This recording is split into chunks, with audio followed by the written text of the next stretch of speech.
Download करें Amar Ujala app और पाएं खबरें लगातार।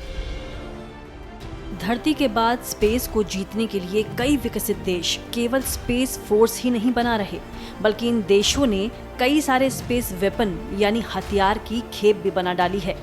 तो चलिए एक नजर डालते हैं ऐसे ही कुछ खतरनाक स्पेस हथियारों पर, जो कुछ पलों में ही अपने निशाने को तबाह कर सकते हैं। सबसे पहले बात मिसाइल की। स्पेस हथियार की लिस्ट में सबसे पहला नाम मिसाइल का आता है। कहना गलत नहीं होगा कि मिसाइल स्पेस वेपन में सबसे पहला और खतरनाक हथियार है। एनसाइक्लोपीडिया ब्रिटानिका के अनुसार मिसाइल का इतिहास 1000 साल पुराना है। हालांकि पहला रॉकेट कब इस्तेमाल हुआ, इसको लेकर कुछ ज्यादा तथ्यात्मक ऑथेंटिक डेटा नहीं है, लेकिन ये माना जाता है कि चीन में रॉकेट की शुरुआत हुई और इसके बाद रॉकेट को यूरोप ने अपनाया और 18वीं शताब्दी में मेटल सरेंडर रॉकेट का पहला इस्तेमाल भारत में हुआ। दूसरे विश्व युद्ध के दौरान इनकी तकनीक में विकास हुआ और दोनों तरफ से मिसाइलों का भरपूर इस्तेमाल हुआ था। अब बात एल्माज की। एल्माज रूस का एक स्पेस स्टेशन है। अमेरिका से शीत युद्ध के दौरान साल 1960 में इसे बनाया गया, जब रूस का अमेरिका से शीत युद्ध शुरू था और इस स्पेस स्टेशन को बनाने को लेकर रूस का सिर्फ और सिर्फ मकसद समुद्र में टारगेट को खोजना और उन्हें निशाना बनाना था। हालांकि रूस की इन कोशिशों के बीच चंद्रमा पर जाने की होड़ में पीछे हो गई और साल 1973 में दोबारा इस सैटेलाइट तकनीक पर काम शुरू हुआ।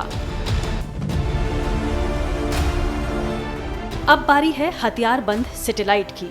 तो पृथ्वी के चारों तरफ कई सैटेलाइट घूम रहे हैं, लेकिन ये सैटेलाइट्स सिर्फ और सिर्फ मौसम और दूसरी जानकारियां ही इकट्ठा करने के लिए हैं। वहीं साल 1950 के दौर में अमेरिका का एक मशहूर प्रोजेक्ट है जो हमलावर सैटेलाइट पर काम कर रहा है। हालांकि अभी तक ऐसी सैटेलाइट बन नहीं पाई है। कई देश चोरी छिपे हथियारबंद सैटेलाइट भी विकसित कर रहे हैं, लेकिन आउटर स्पेस ट्रीटी के अनुसार ऐसे सैटेलाइट तैयार करना नियमों का सरासर उल्लंघन होगा और ये पूरी तरह से प्रतिबंधित है। और अब बात करते हैं प्रोजेक्ट थेल की। तो प्रोजेक्ट थेल को the technical high energy laser कार्यक्रम के नाम से भी पुकारा जाता है, जिसको साल 1996 से 2005 के बीच चलाया गया। नॉर्थरोप ग्रुमन के अनुसार इस प्रोजेक्ट को अमेरिका और इजराइल ने मिलकर शुरू किया था। करीबन 1 दशक तक चले इस प्रोजेक्ट ने 46 मोर्टार राउंड, रॉकेट और आर्टिलरी को नष्ट कर दिया था।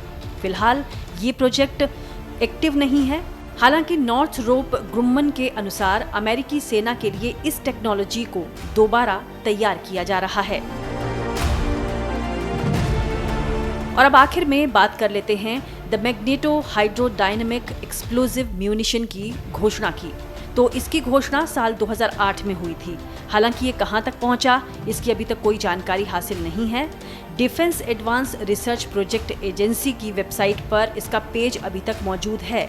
वहीं the magneto hydrodynamic explosive munition एक ऐसी डिवाइस है जो पिघली हुई धातुओं का विस्फोट करती है और बचने का मौका तक नहीं देती।